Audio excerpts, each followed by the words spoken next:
ஆன்மீகம்னா என்ன சத்குரு? இந்த உடலன் இருக்குது நமக்கு. இந்த உடல்ன்றது வெளியிலேருந்து சேர்த்தணும். நாம் சாப்பிட்ட உணவுனால இந்த உடல் நாம் இப்படி உருவாக்கிட்டோம்.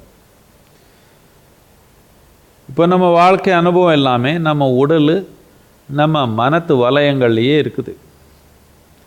எப்போ உங்கள் வாழ்க்கை அனுபவம் உடல் தாண்டி உங்கள் மனத்து வலயம் தாண்டி உணரத்தன்மை வருதோ அப்படின்னா நீங்கள் உடல் ரூபமாக மனத்து ரூபமாக சேர்த்து வச்சுருக்கீங்க நிறையா.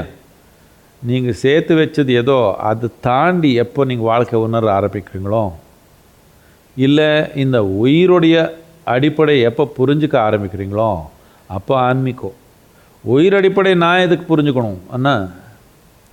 எந்த அளவுக்கு புரியுதோ அந்த அளவுக்கு தான் நடத்துக்க முடியும். இது முழுமையாக உணர்ந்திருந்தா, முழுமையாக புரிஞ்சிருந்தா இதுக்கு ஞானோதயம் சொல்லுவோம். உயிருடைய அடிப்படை உங்களுக்கு முழுமையாக புரிஞ்சிருச்சு. இப்போ என்ன பண்ண முடியும்? இந்த உயிர் நாம் எப்படி வேணுமோ அப்படி நடத்துக்க முடியும். எப்போ உயிர் நம்ம விருப்பத்துக்கு நாம் நடத்துக்கிறோமோ இதுக்கு தானே சுதந்திரம்னு சொல்லுவோம். உங்கள் நினைவே சுதந்திரத்தில் இல்லை, உங்கள் நினைவே கட்டாயத்தில் இருக்குது, உங்கள் எண்ணங்களே கட்டாயமான முறையில் இருக்குது, உங்கள் உணர்வு கட்டாயமான முறையில் இருக்குது. இப்படி இருக்கிறப்போ உங்கள் செயலில் எப்படி சுதந்திரம் வந்துடும்?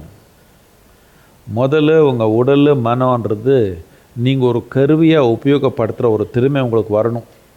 இது வரணும்னா உங்கள் உயிருடைய அடிப்படை என்ன, அதோடைய தன்மை என்னன்னு நீங்கள் உணர்ந்ததா நீங்கள் இதை உங்கள் கையில் எடுத்துக்க முடியும்.